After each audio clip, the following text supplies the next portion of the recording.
নমস্কার বন্ধুরা, কিচেন ব্লগে সবাইকে অনেক অনেক স্বাগত। তো আজকে আমি চলে যাব নৈহাটি বড়মার বাড়িতে। তো সবাই বলে যে বড়মার বাড়ি থেকে ঘুরে আসলে নাকি মন ভালো হয়ে যায়। তো আমিও চলেছি নৈহাটি বড়মার বাড়ির উদ্দেশ্যে। তো দেখতে থাকুন পুরো ভিডিওটি কিভাবে আমি যাই, পুরো ভিডিওটাতে দেখতে পাবেন। প্রথমে শিয়ালদা থেকে ট্রেন ধরলাম। শিয়ালদা থেকে ট্রেন ধরে আমি নৈহাটিতে নামবো। তো ওখান থেকে যে কোনো লোকালেই যাওয়া যাবে, গেদে লোকাল, তারপরে যে কোনো রানাঘাট লোকাল, তো নৈহাটিতে নামা যাবে, নৈহাটি লোকাল। তো এবার আমি নৈহাটি স্টেশনে নেমে পড়লাম। নৈহাটি স্টেশনে নেমে ঠিক একদম যেদিকে নামবো শিয়ালদা থেকে যেতে, সেদিকে নেমে বেরিয়েই বাঁ দিক থেকে হেঁটে যেতে হবে। বাঁ দিক থেকে এই যে হাঁটা ধরলাম, বাঁ দিক থেকে হেঁটে প্রায় 2 মিনিট থেকে 3 মিনিট পর্যন্ত গিয়েই আবার সামনে এই যে সোজা বড় রাস্তাটা পড়বে, এই যে বড় গলিতে, এটা সোজা ধরেই আরও 1 মিনিট হাঁটলেই নৈহাটি বড়মার মন্দিরে পৌঁছে যাব।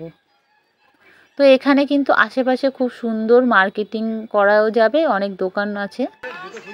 তো এবার আমি এখান থেকে ডালা নিয়ে নেবো, একটা সামনে দোকান থেকে ডালা নিয়ে নিলাম। এই ডালাগুলো একটা নিলাম 101 টাকা, 51 টাকা, শুধু 51 টাকা।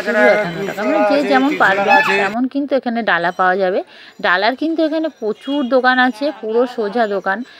যেহেতু আজকে আমি গেছিলাম শনিবার দিন, তো শনিবার দিনের কারণে প্রচুর ভিড় হয়েছিল। এমনি সময় কিন্তু 1টার সময় মন্দির বন্ধ হয়ে যায় অন্য দিন, আর শনিবারে কিন্তু সারাদিন মন্দির খোলা থাকে।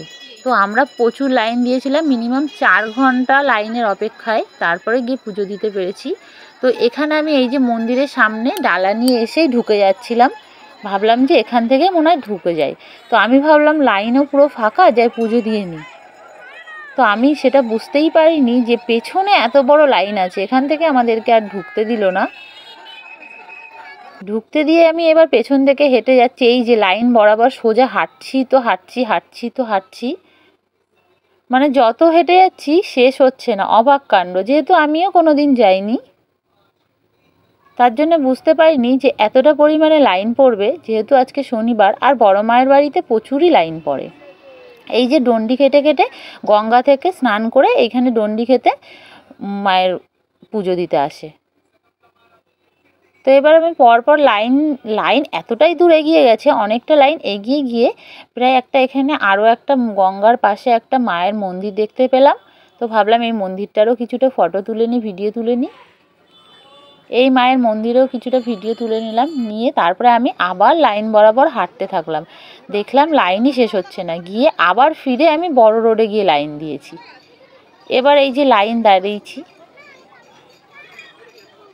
লাইনে প্রায় 3 থেকে 4 ঘন্টার লাইনে দাঁড়িয়ে তারপরে গিয়ে আমি পুজো দিতে পেরেছি, বড় মায়ের দর্শন পেয়েছি অনেক অপেক্ষার পর।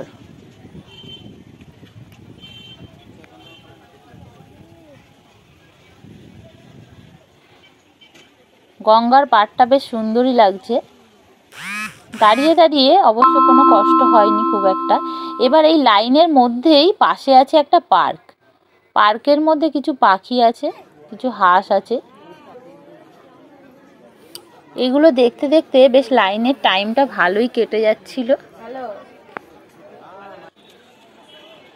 আর এবার আমরা মেন রোডে এসে পৌঁছে গেলাম। এত অপেক্ষা করতে লাইনে দাঁড়িয়ে শেষে আমি মন্দিরের সামনে এসে পৌঁছালাম। মন্দিরের সামনে এসে এবার আমি ভেতরে ঢুকবো। এই যে মন্দিরের সামনে কিন্তু এখানে অনেক, এই যে দেখতে পাচ্ছেন, এখানে কিন্তু মনের কামনা পূরণের জন্যে প্রচুর এখানে চুনরিগুলো আছে না, একটা ইট দিয়ে বেঁধে রেখেছে। তো শুনেছি বড় মায়ের কাছে যে যা কামনা করে তার সম্পূর্ণ মনের আশা পূরণ হয়। এবার আমি এই যে মেন মন্দিরটা বড় মায়ের পুরো দূর থেকে দেখিয়ে দিলাম একবার মেন মন্দিরটা। এবার আমি ভিতরে ঢুকেছি, যেহেতু এখানে এত ভিড় ছিল, ধাক্কা মেরে ঠেলে দিচ্ছিল, ভালো করে ভিডিও তোলা যায়নি। আর এই বাচ্চাটার জন্য আর ওই ভিডিওটা ভালো করে মায়ের মুখটা দেখাতে পারিনি। চেষ্টা করব একদিন ফাঁকা থাকবে যেদিন, সেদিন গিয়ে ভালো করে ভিডিও তুলে নিয়ে আসবো। তো মায়ের মুখটা দেখতে পাচ্ছেন কি আপনারা, বুঝতে পারছি না, এই যে অল্পের মধ্যে দেখা যাচ্ছে। আমাদের কিন্তু ধাক্কা মেরে পুরো ভেতরে ঢুকিয়ে দিল, নিজেদের যাওয়াও লাগেনি। সঙ্গে সঙ্গে এত অপেক্ষার পর 1 মিনিটও লাগলো না, পুজো দিয়ে বেরিয়ে চলে আসলাম। তারপরে বেরিয়ে চলে এসে আমরা স্টেশনে আসলাম, নৈহাটি স্টেশনে। এসে দেখি এখানে ভোলে বাবা চা খাচ্ছে রাস্তায় দাঁড়িয়ে। তো আমি ভাবলাম কিছুটা ভিডিও তুলে নিলাম। ভিডিওটা যদি ভালো লাগে বন্ধুরা, তো অবশ্যই লাইক করে সাবস্ক্রাইব করে পাশে থাকবেন।